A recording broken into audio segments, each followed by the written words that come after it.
ढक्कन।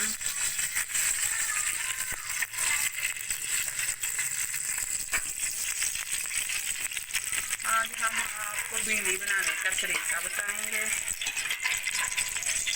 बेहद से ज़रूरत 3 पा भिंडी है, इसे फ्राई करेंगे। भिंडी को निकालने लगे, फ्राई हो चुकी है।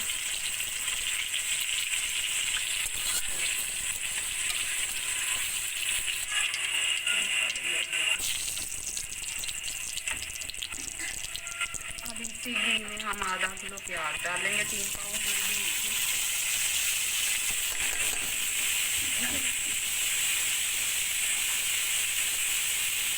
प्याज हमारा भून रहा है। 2 अदद टमाटर हैं। प्याज हमारा हो चुका है, अब 2 अदद टमाटर डालें हमने।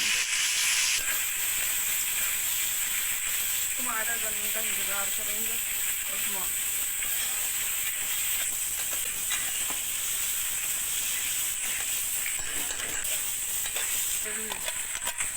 हरी मिर्च लंबी शेप में काट ली।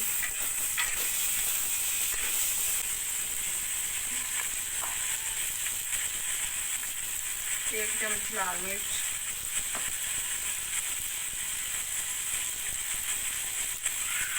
एक चम्मच नमक,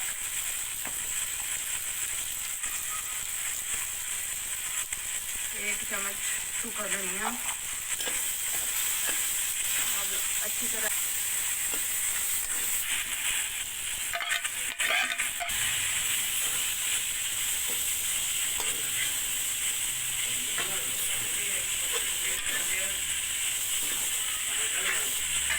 दम लगा देंगे। गरम मसाला थोड़ा सा। अब हमारी भिंडी हो चुकी है, चूल्हा करके हम बंद कर देंगे और डिश आउट करके आपको दिखाएंगे।